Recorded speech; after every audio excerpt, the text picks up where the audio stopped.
तिसरा एक गोष्ट सांगितली पाहिजे की ज्यावेळेस कोरोनाचं संकट होतं, 2 वर्ष कोरोनाचं संकट आपलं चाललं, अशा काळात तुमचं दूध जात होतं डेअरीला. याला कारण असं की रणजित त्यावेळेस महासंघाचे अध्यक्ष झाला आणि त्यांनी आम्हाला प्रस्ताव दिला. मी मंत्रिमंडळात होतो, मुख्यमंत्री होते ठाकरेजी, आणि त्यांच्याबरोबर अजितदादांना हा विषय बरा समजत होता, कारण त्यांच्याकडे वित्त विभाग होता, आणि त्यांनी 10 लाख लिटर रोजचं संकलन सरकारने करायचा हा निर्णय घेतला.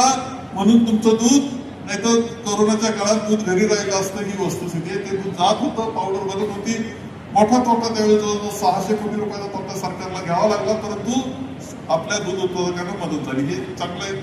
ज्या नवीन काही ना काही याचा अर्थ आरोग्याला योग्य, आपल्या माणसाच्या आरोग्याला योग्य असला पाहिजे. म्हणजे तुमच्या गोठा स्वच्छ असला पाहिजे, गाय स्वच्छ असली पाहिजे, तिचे सड सुद्धा स्वच्छ असले पाहिजे, आणि जे आपण दूध घालतो ते सुद्धा निर्भेळ असलं पाहिजे.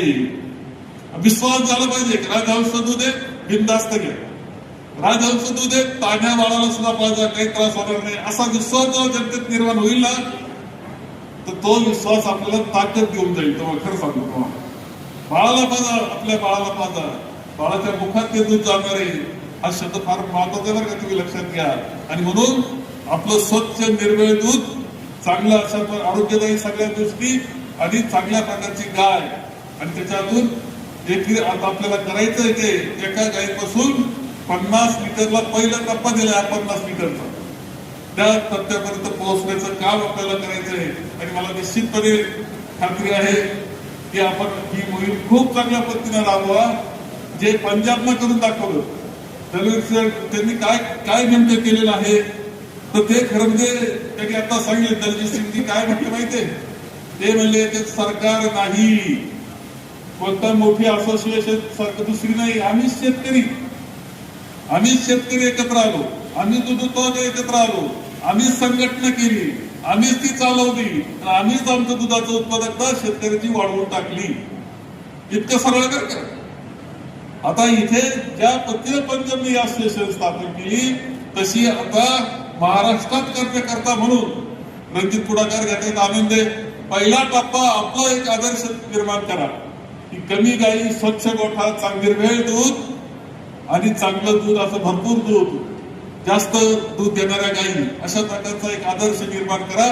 मला खात्री आहे की एक आदर्श हा आपला जो पंजाबचा आहे तो आपण महाराष्ट्रात निर्माण करू शकू, याची खात्री मला रणजितनी सांगितलं. तर मी सुद्धा सांगतो की तुम्हाला जे थोडा बाजार चांगला बरा मिळतो आहे, मी म्हणताना चांगला, तर जो मिळतो त्याला कारण दूध संघ आहे.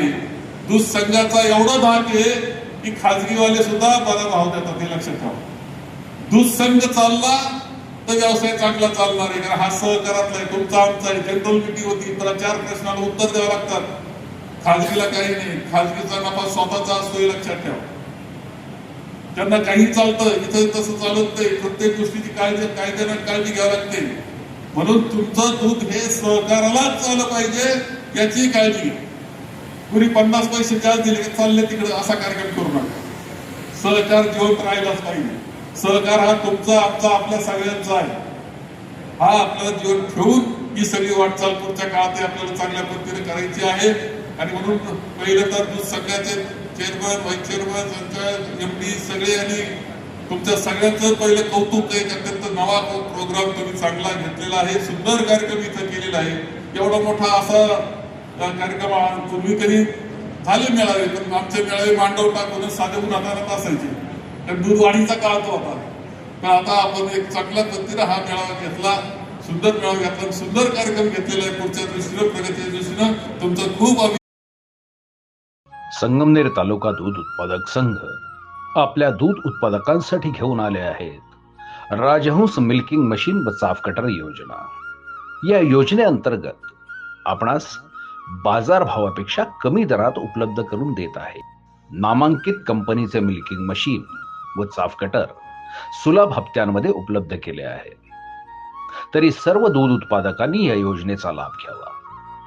अधिक माहितीसाठी संपर्क करा संगमनेर तालुका सहकारी दूध संघ, पशुसंवर्धन विभाग, अमृतनगर, संगमनेर.